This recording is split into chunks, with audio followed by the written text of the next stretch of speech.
ನಾಗಾವಿನಾಡು ಸುದ್ದಿವಾಹಿನಿಗೆ ಸ್ವಾಗತ. ನಾನು ಅನ್ನಪೂರ್ಣ. ವಿಜಯಪುರ ಜಿಲ್ಲೆಯ ಚಡಚಣಪಟ್ಟಣದ ಸಮುದಾಯ ಆರೋಗ್ಯ ಕೇಂದ್ರಕ್ಕೆ ಮಂಗಳವಾರ ವಿಜಯಪುರದ ಲೋಕಾಯುಕ್ತಾಧಿಕಾರಿಗಳು ದಿಢೀರ್ ಭೇಟಿ ನೀಡಿ ವಿವಿಧ ಕಡತ ಹಾಗೂ ಎಲ್ಲ ವಿಭಾಗಗಳನ್ನು ಪರಿಶೀಲಿಸಿದರು. ಆಸ್ಪತ್ರೆಯ ಎಕ್ಸ್ರೇ, ಹೆರಿಗೆ ಕೋಣೆ, ಶಸ್ತ್ರಚಿಕಿತ್ಸೆ ಘಟಕ, ದಂತ ಹಾಗೂ ನೇತ್ರ ತಪಾಸಣೆ, ಲ್ಯಾಬೊರೇಟರಿ, ಡಯಾಲಿಸಿಸ್ ಕೋಣೆ ಹಾಗೂ ಇನ್ನಿತರ ವಿಭಾಗಗಳ ಎಲ್ಲ ಕೋಣೆಗಳ ಮೂಲೆ ಮೂಲೆಯನ್ನು ಜಾಲಾಡಿದರು.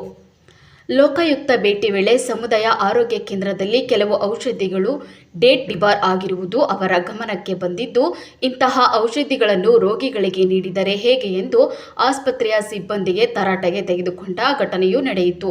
ಆಸ್ಪತ್ರೆಯಲ್ಲಿ ಟ್ಯೂಬ್ ಲೈಟ್ಗಳು ಜೋತು ಬಿದ್ದಿದ್ದು ಹಾಗೂ ಗೋಡೆ ಮೇಲ್ಛಾವಣಿ ಬಿರುಕು ಬಿಟ್ಟಿರುವುದನ್ನು ಗಮನಿಸಿದ ಲೋಕಾಯುಕ್ತಾಧಿಕಾರಿಗಳು ಇವುಗಳನ್ನು ಬೇಗನೆ ಸರಿಪಡಿಸಿ ಮುಂದೆ ಆಗುವ ಅನಾಹುತಗಳನ್ನು ತಪ್ಪಿಸಬೇಕು ಎಂದು ಎಚ್ಚರಿಸಿದ ಅವರು, ಆಸ್ಪತ್ರೆಯ ಕಟ್ಟಡದ ಮುಂಭಾಗದಲ್ಲಿ ಎಲೆ ಗುಟಕ ತಿದ್ದು ಉಗುಳಿದ್ದರಿಂದ ಆಸ್ಪತ್ರೆಯ ಆವರಣ ಶುಚಿಯಾಗಿರದೆ ಗಲೀಜಾಗಿರುವುದನ್ನು ನೋಡಿ ಇನ್ನು ಮುಂದೆ ಆಸ್ಪತ್ರೆಯ ಆವರಣ ಹಾಗೂ ಅಲ್ಲಲ್ಲಿ ಕಲ್ಲುಗಳು ಬಿದ್ದಿರುವುದನ್ನು ತೆರವುಗೊಳಿಸಿ ಪರಿಸರವನ್ನು ಶುಚಿಯಾಗಿಟ್ಟುಕೊಳ್ಳಬೇಕು ಎಂದರು. ವರದಿ ರಂಜಾನ್ ಅಂಗಡಿ, NNTV, ಚಡಚಣ.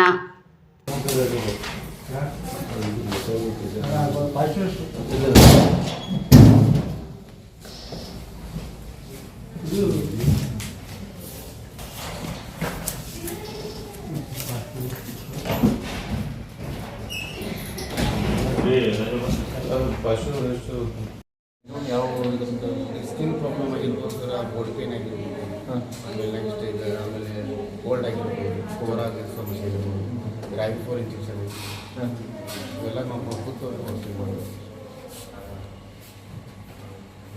Mobile number 8971358993.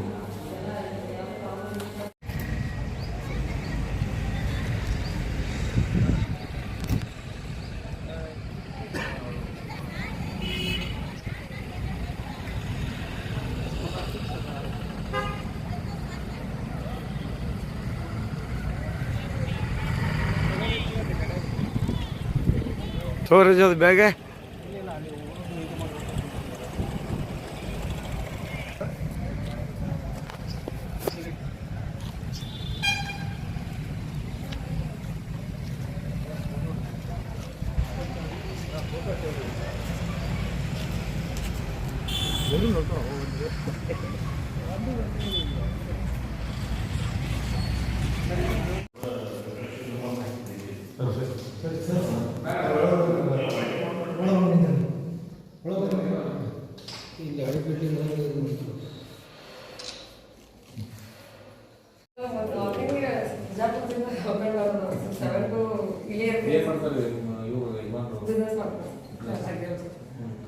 ಸಾಧಾರಣ ಇಲ್ಲೇ ಮನೆ ಮಾಡೋದು ಭಾಳ ಆಗ್ತಿಲ್ಲ.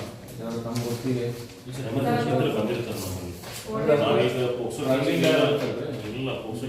ನಾವು ನೆಟ್ ಎಕ್ಸಾಮಿನೇಷನ್ ಮಾಡಿಸ್ತೀವಿ ಸರ್.